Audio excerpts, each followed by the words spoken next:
With that all said and done, I would like to introduce today's speakers. Dmitry Lizitsky is a co-founder and CEO of the person-based marketing solution Influ2.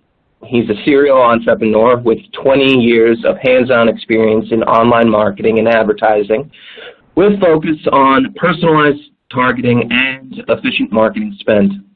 Dmitry has successfully launched, managed, and advanced multiple IT-powered companies in the US and EU markets, including Bonus Tech, which was sold to the company Global Logic, and Thick Buttons.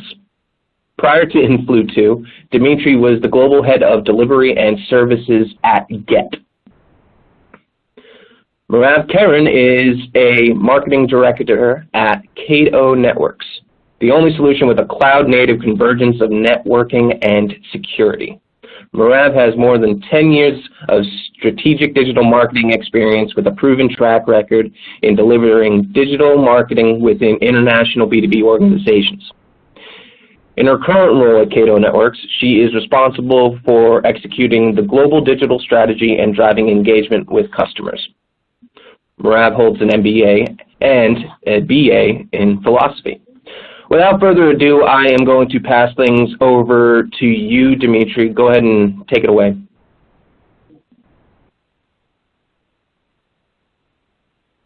Thank you, Brian. Before I jump into presentation, let me quickly cover the agenda of today's session. So we will talk about high resolution ABM that you can try in 2020, and we will talk about why it is different to traditional advertising strategy, and then we will discuss the execution part. Fundamentally, we will talk about how we define the target audience, what would be the creative strategy for person-based advertising, how we will budget, how we report the results, and then how we align marketing and sales team. And then I will pass to Merav Karen, who will speak about her experience with person-based advertising and Cato Networks.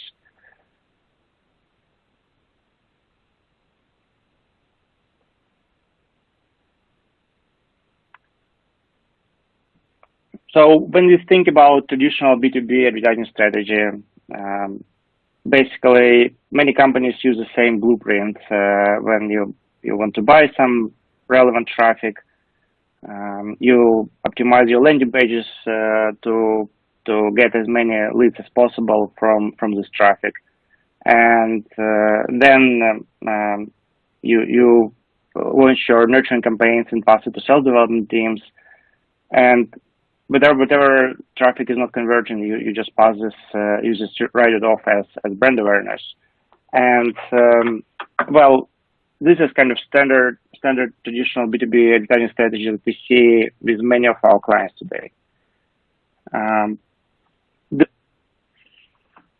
The main challenges of this approach is like they're described by two of our clients. Andrew told me once that you know what, we doubled on our budgets, and we doubled our effort, and then we just improved the number of leads, but we didn't see any of enterprise leads. It was just small companies. And another client shared this insight with us in a more direct way, saying, "Hey, would you like CMO of Adobe to fill out a lead form for you? Would it work in the real life?" And the main challenge with this approach is that you're efficient with nets, and this is not what you can do if you target large enterprise accounts. And then, to address this challenge, many advanced marketers turn to account-based marketing. And we honestly believe that account-based marketing is the right way to address the problem of fishing with the net. And if you think about account-based marketing, you basically the core idea is very simple. You go after specific accounts, specific companies that you want to win. And when you do this, you start from defining who is your ideal customer, and then you kind of translate it into specific roles and specific functions inside this organization, and then you basically target and launch your campaigns for this specific account, which is great. The main challenge here is that your sales team is working with people, not accounts, and then the main challenge is that marketing teams operate separately from sales teams. They don't pass a lot of information besides engagement data on the account level.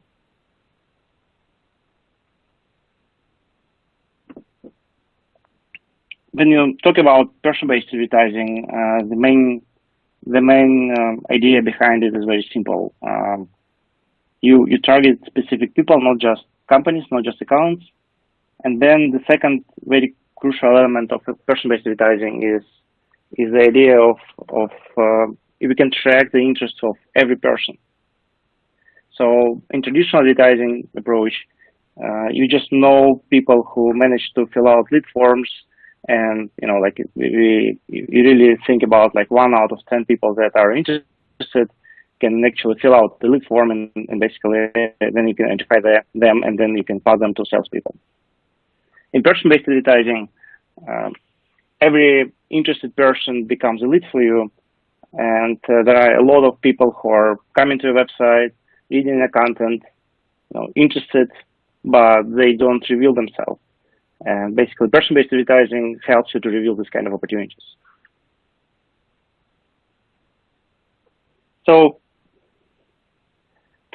when you think about person-based advertising applied to account-based marketing, there's a great way to connect marketing and salespeople, because you target specific people inside the accounts, the real decision makers, and then you track information on the person-by-person level, so you know who is interested, and you can pass this information to your sales team, which makes marketing and sales team alignment perfect.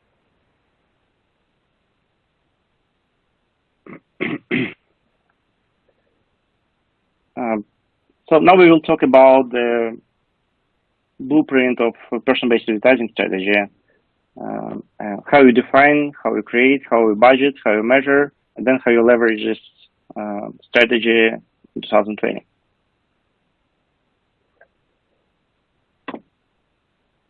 The first step is how you define target audience, and basically the fundamental idea remains the same.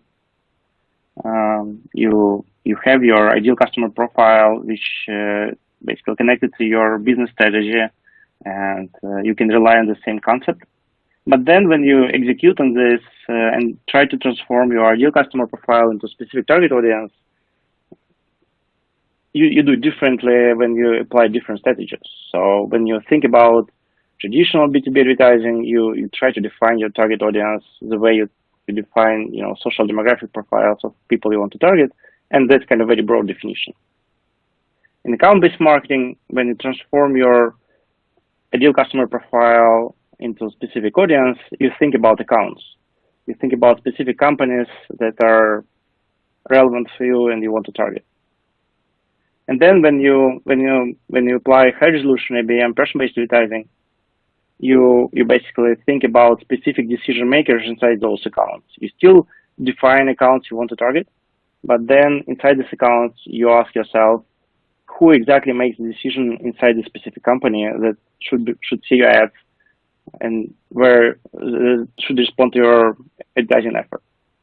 And that's what we call group of decision makers, or we can call them gods.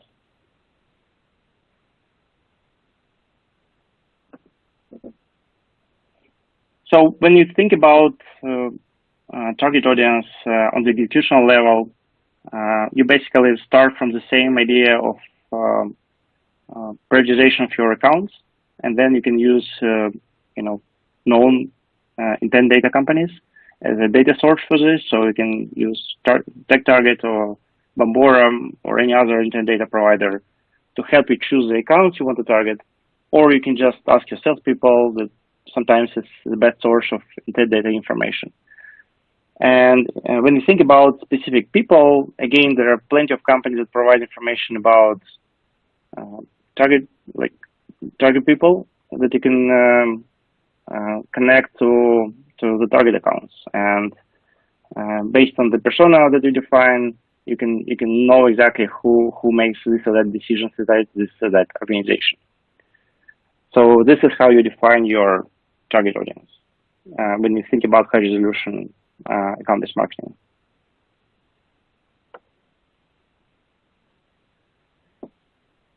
Speaking about creative strategy, the main learning that we basically derived from our campaigns and from the campaigns of our clients is that it's all about engagement. There's no such thing as brand awareness in the way that you can just show ads and expect people that they will know about your company and build brand awareness without actual engagement, actual response, and actual involvement in your creative materials. So there are a couple of things when you think about creative strategy, and number one is obviously you want people to click on your advertising, and clickbait, like it's a bad word probably, but there are a lot of clickbait advertising that can teach us how you can improve your CTRs, how you can improve the click-through rate, so that people will actually respond to your advertising and will get engaged.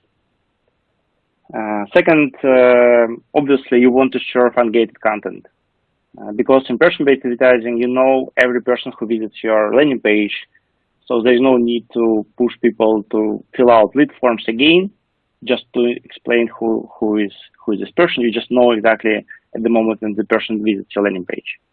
So, and on the other side, gated content is what kills your engagement. What we found out also is that when you actually need to tell stories. There are lots of great content, lots of great articles, but we have very little attention span. And when you see people coming to the landing page, you really need to capture their attention and keep it. And that's where story comes in. So it's not just having like long, beautiful content. It also should be very engaging from the first paragraph, from the first title. And finally, if you build inbound strategy, your primary focus is to drive traffic to this landing page, and that creates wrong habits. SEO optimized landing page is not what you need when you think about person-based advertising, because the only audience, the only target of your person-based advertising are real decision makers, real humans, not just SEO type of algorithms. So you want to rethink the whole idea how you build your landing pages comparing to inbound marketing strategies.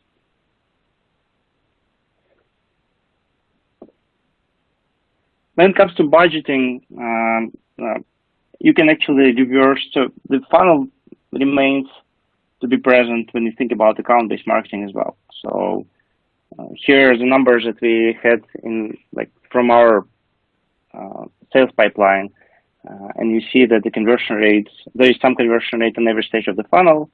And if you take like 100% of accounts that engaged and scored 10 plus in our definition, then there's some percentage of accounts that converted and get to the sales calls stage.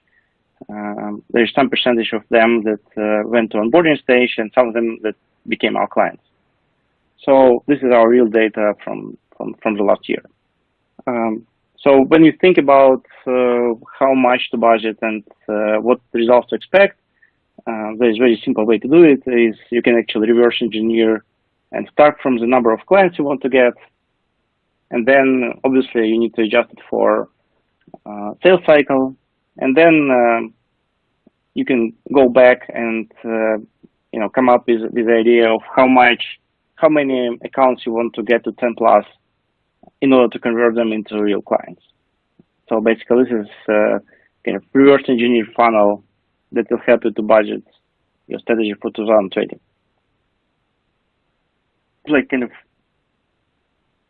Here's kind of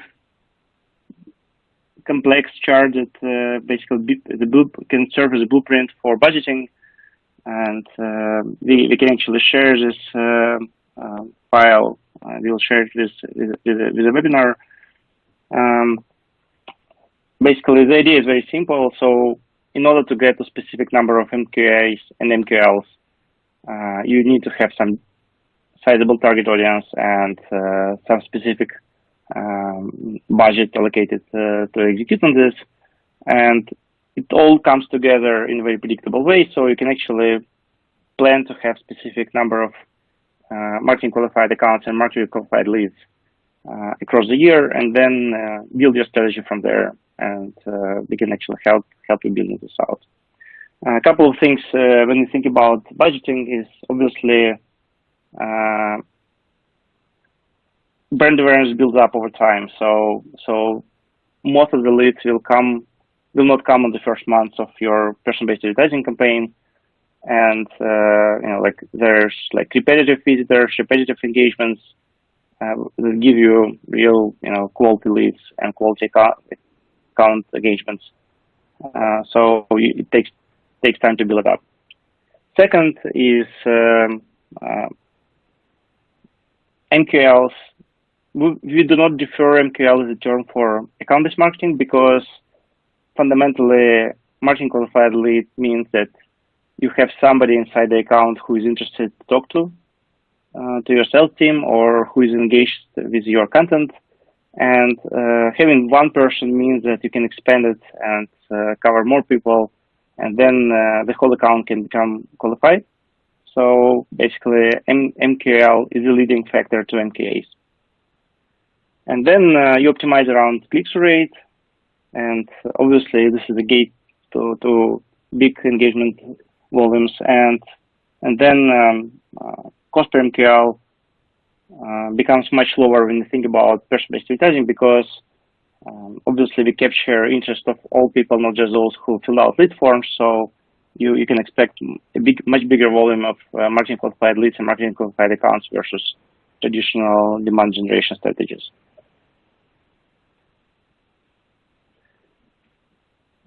Talking about marketing and sales alignment, it's very simple, because in person-based advertising, you target specific people, you get information about those engagements on the personal level, and then you can pass this information to salespeople directly. So you know exactly, it's not just the account that got some engagement score, but also specific people that got some engagement score, and then you know exactly who to talk to inside your target organization, who will be open to have conversation with your sales team, and this is the information we can pass to Salesforce or to Outreach, to any marketing automation software.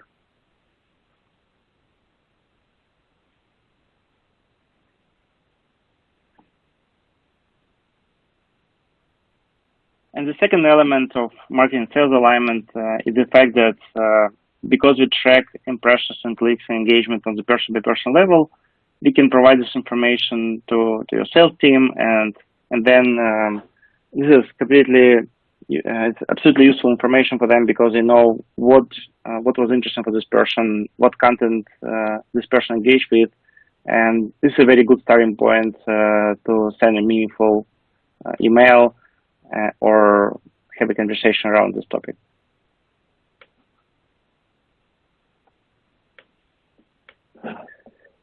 Speaking about reporting and optimizing your campaigns, obviously you monitor click-through rates and optimize around engagements, and you adjust messaging creatives the way you would do it in any traditional advertising. There's nothing unusual here. And then because you monitor engagements on the person-by-person level, you can also adjust your target audience based on the previous engagement history, and then we can optimize your target list around this as well.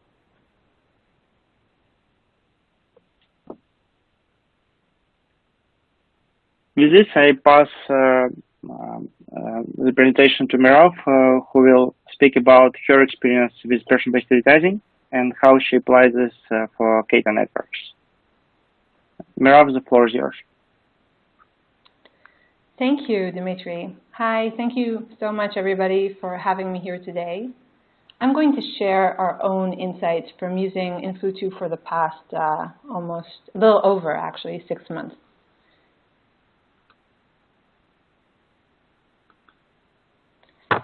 A little bit of background. Cato Networks is a computer networking and security company. We provide the only secure and managed SD-WAN, that's software-defined wide area network service, natively built with a global reach, self-service, and agility of the cloud. Cato was founded by two successful innovators, Shlomo Kramer and Gur Schatz. And over the past 4 years, we signed up hundreds of global customers with thousands of sites.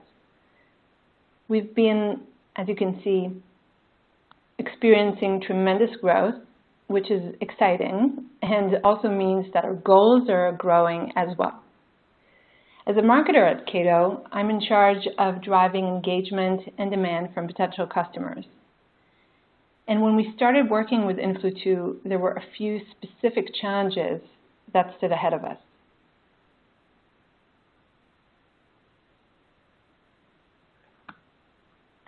We were moving upstream and targeting larger companies, so our audiences became smaller and a little more specific.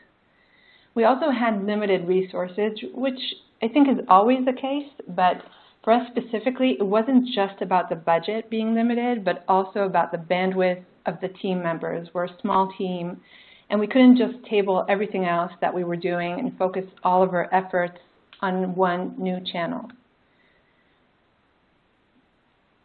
Also, as larger enterprises go, there are usually more stakeholders, which makes the sales cycle longer and more complex. And lastly, we were seeing perfectly good leads kind of dying on the vine. These are leads that we identified as MQLs but didn't engage with us. They were either not responding to inbound marketing efforts or even not responding to live attempts of our reps to contact them. And this is how we are looking at our target audiences.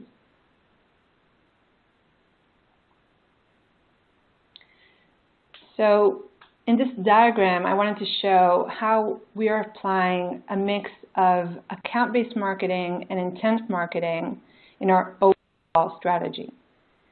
So we're looking at who our target audience is at the demographic and firmographic attributes like company size, geography, revenue, even titles and seniority. And we're also combining intent. So we know when specific accounts are interested in a solution like ours. And on the second and outer circle, you can see that we're also looking at channels that we already have in place that are there in order to intercept our potential customers. Channels like email marketing, content hubs, recommended content like Taboola, display networks, and social targeting campaigns. And we realized that we have created a list of interested ideal customers, really kind of the perfect customer list. And now we need to find a way to get to them and engage with us. We wanted to zero in on this specific list of people and really just get a sign of life from them. So the way we did that is by using top-of-funnel assets that have genuine user value. So with Influ2, we matched about 60 or 70% of our target audience. And since we already had all of the information on each member of the list, we wanted to use frictionless content. We didn't need a bottom-of-the-funnel webinar to be an indication of interest.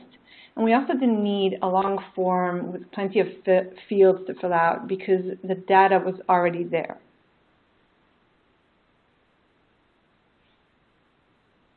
What we did use are guides, comparisons, analyst report. Here's some examples here. And this is the kind of information that our potential buyer would be looking at anyway. With Influ2, we discovered that we needed to refresh the banners about every 2 weeks. And we also looked at the CTRs of each specific banner in order to know when it was time to remove it and start a different one. And as you can see here, there's some examples of the different CTRs of the banners.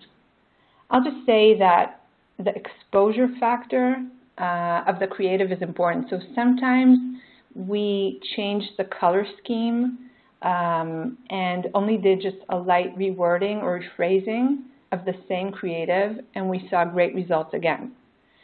As a benchmark, what you're looking for is a CTR of above 0.25%. That will generally produce more interactions.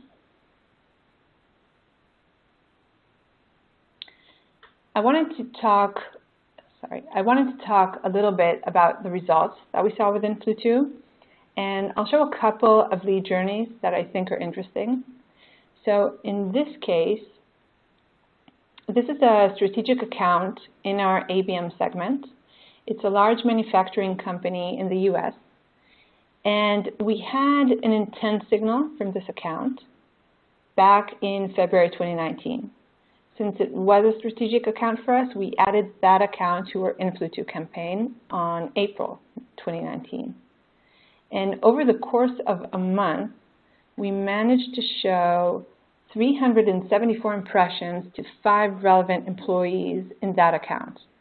And if you can see it, the network specialist, which is the bottom row of the company, downloaded an asset via Influ2, but the more senior DM was actually the person that came to the meeting. And we also have the happy note at the end, getting the senior networking engineer who we were looking for so long back on the call. So what we can see in this journey is, I think, mostly the quick pace that things can move at.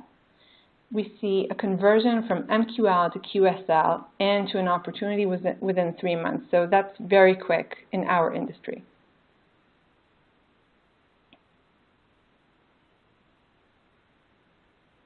In this journey, this is a British services company. It was a great fit for Cato Networks, but it wasn't responding to any of our past marketing efforts. We have a lead that downloaded an asset back in January 2018. We saw multiple web visits and even an attended webinar up to November of 2018, but then it went completely cold.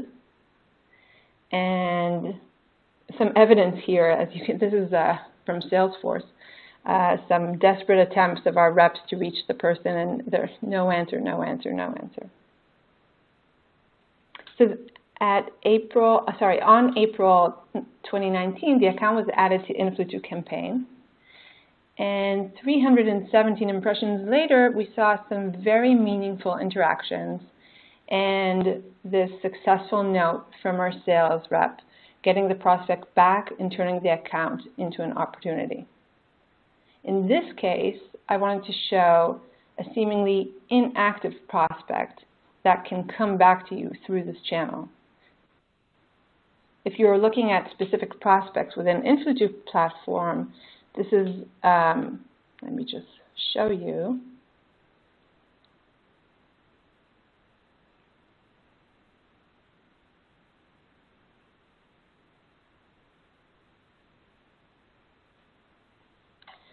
So if you're looking at specific prospects within the Influ2 platform, this is the kind of score you want to see. Most importantly, you want to act quickly when you do see such activities. And this will likely shorten the time your reps are spending trying to contact the prospects. Another way of looking at the performance is from an account-based marketing perspective.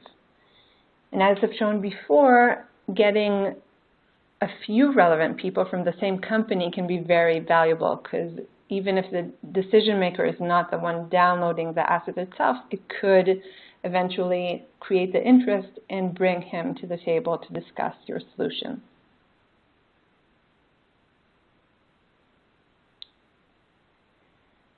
Some overall performance stats can be seen here. We reached about 9,500 leads with what I think is a staggering 400,011 impressions. And I think the bottom line is really the visits. So when you see 550 visits from, these are our most valuable segments, our most valuable leads, as you can imagine, that led to many new QSLs and eventually opportunities in pipeline.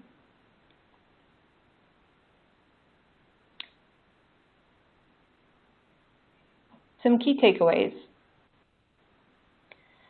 Define and redefine your target audience. Invest in enriching your focus segment. Check for those valuable leads that you just can't get to engage with you in any different way. Focus your resources on the high potential audience. It is a smaller audience, but it will likely yield better results. Get engagements. Use material that has outstanding user value. Optimize and constantly refresh your creatives to support that content. Align marketing and sales efforts by surfacing the type of engagement and content that the prospect engaged with. And lastly, respond to engagement quickly in order to speed up the sales cycle. For example, we have alerts set up on every engagement that just go up instantly as they occur. And I think that's it. I will hand it back to you. Thank you very much.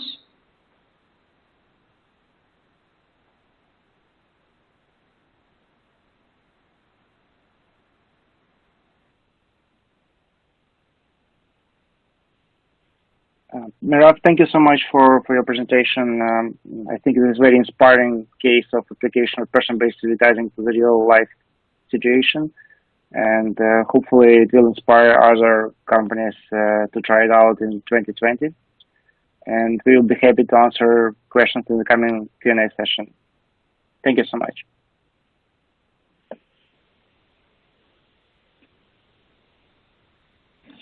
Thank you, Dimitri and Merav, for that great presentation. It's really interesting, the lessons learned here from taking that personalized approach to account-based advertising. It's going to be essential in 2020 and beyond, so there was a lot of great tips and takeaways here.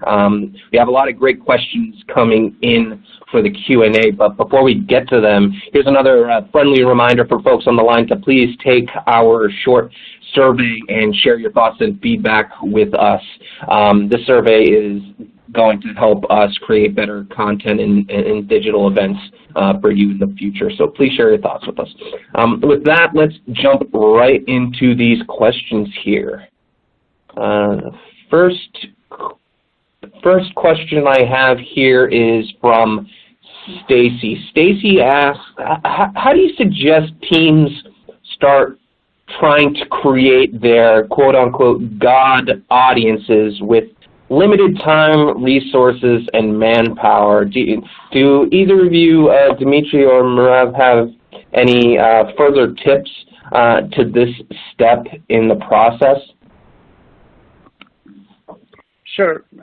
So I think the easiest way to start is actually the best one.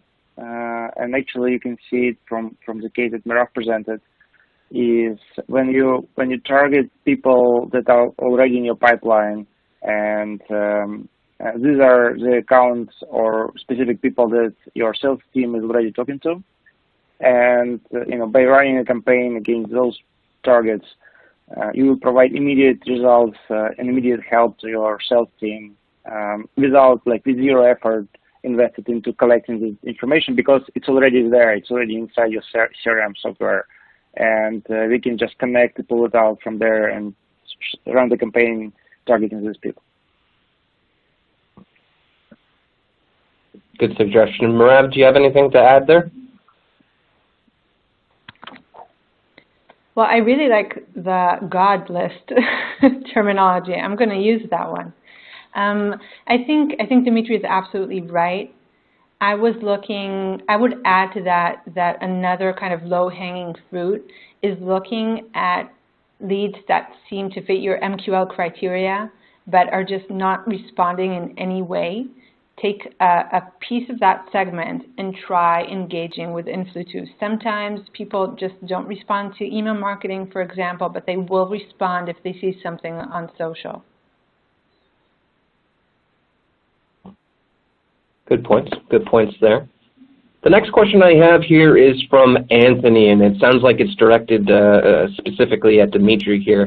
He mentioned, Dimitri, that the learn from clickbait suggestion was pretty unexpected to him. He said clickbait has a pretty negative connotation in the consumer world.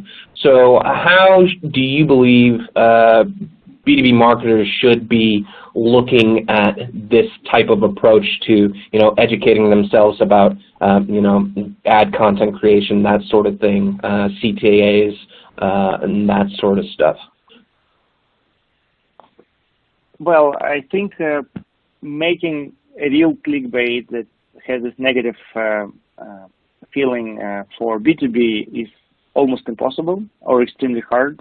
Because the topics that our clients talking about in their advertising are very technical, very specific, and that makes a very tough challenge for them, because it's very hard to present your technical solution in the way that it's attractive and people want to click on it and want to actually explore it further.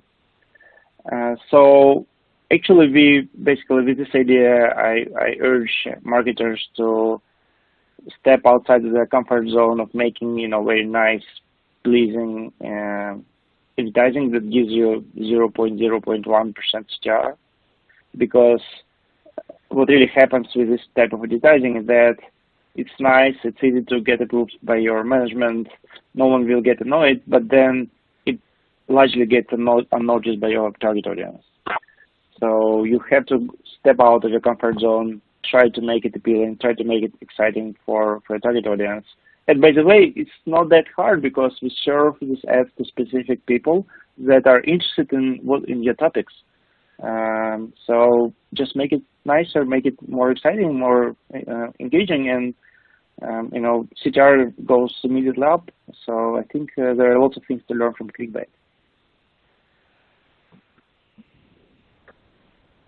Excellent. Thank you, Dimitri. The next question we have is from Kristen, and this is directed to Merav, it looks like. She asks, Merav, how is your content team utilizing ad engagement to fuel future campaigns? What does that process look like within your team? Well, thank you, Christian. That's a good question. So, as Dimitri mentioned, I think we just have a very close feedback loop together with the content team. And I think this was mentioned early on. We need to emphasize that branding is not part of this package, because we're talking about an audience that for us is kind of the perfect fit. The only thing wrong is that they don't know who we are, right? So we can't start talking to them about how great Cato Networks is. What we do start talking to them about is their challenges, pains, what they can do to be better at their job, what they can do to get better results. We have to do it in a very kind of micro copy sort of way, because it's a very quick glance at a screen when you scroll down your Facebook or Instagram. And I think since it's pretty quick, the effect is seen immediately, we can just, share the feedback and try out many different options. So we do it kind of organically. There's not a process that is kind of set and very rigid, but I do see things that are performing better. And I have to say, it's not only the content team that I share the results with, it's also the design team, because those two together kind of make the difference.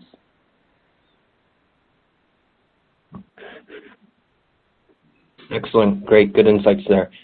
The next question I have was for Merav, but I think Dimitri might be able to weigh in a little bit on this as well. This one is from Thomas. Thomas, can you speak a little bit more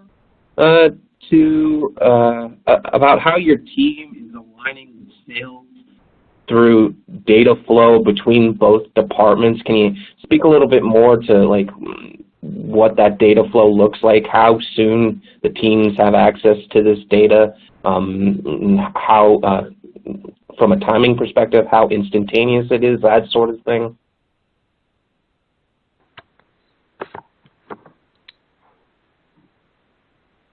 Dimitri, do you want to start, or should I? Sorry, I suppose it was directed to you, right? Yep, Merav, you can go first. Okay. So aligning the marketing and sales team is always an ongoing challenge, I have to say. I always say that marketing is really working for sales, right? We need to get the food on their table. And for us, one of the biggest challenges that our pre-sales and sales team have is to get people to answer the phone or to answer an email. And since we do get the feedback instantaneously from the platform, from Influ2, so I mean, Dimitri can speak to the exact technicalities of this, but almost immediately when somebody clicks on an ad, we get it through an API to Cato and Salesforce, and then our sales team can act on that. So we use, in addition to everything else being populated in our CRM and marketing automation, where they can see exactly who clicked on what ad and visited which page, we also have an email alert that is generated once a click is done. And since we share the strategy with sales and they know that these are people that we're just waiting to get, even a simple click on an ad is enough to get them to kind of pounce on that lead. And the conversation between the salesperson and the prospect is also a little bit different, because this is not somebody who sat in a 60-minute long webinar and knows exactly everything about the product. So the conversation starts with the needs, with how we can solve some of the challenges that we know that this prospect is dealing with. And as Dimitri mentioned, we know exactly the topic that this person is interested in as well, most times. So we can start with that too. I hope that answers the question. Made sense to me. Dimitri, do you have anything to add? Yeah, absolutely. So basically the mission of our company, like the hidden mission of our company is to make the life of marketers easy. So they can easily create these amazing results and help sales team. And basically, just to add to this is when we make product decisions, we always make a decision that goes towards making it easy for marketing team to share their results with sales team. And in the real life, it really means that you can easily connect your data to CRM and provide these insights directly to sales team. And again, for salespeople, it means that they don't need to go to use any other software, any other reports, anything outside of the traditional workflow. And they get this insight inside their CRM, inside their dashboards on the daily basis. So we basically try to, and person-based advertising is exactly about this. So actually, marketing team works with real people, and salespeople are working with real people, and we just pass information from one team to another team in the easiest possible way.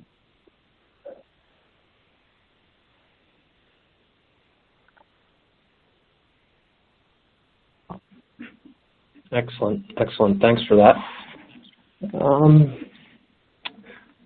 Unfortunately, it is all the time we have for questions today. However, if your question went unanswered, we'll be sure to follow up with you via email and put you in touch with Dimitri's team. We put you in touch with Merav as well. So keep an eye out on your inbox if your question went unanswered.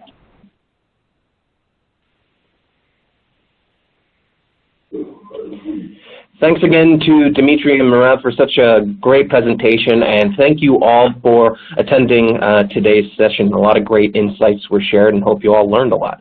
Be sure to check out our next session, in which we will be learning about, from acquisition to advocacy, how to optimize engagement across the customer journey. It's definitely something you don't want to miss if you're looking to strengthen your funnel strategies here. So with that, I will say thanks again to everyone and have a great rest of the day.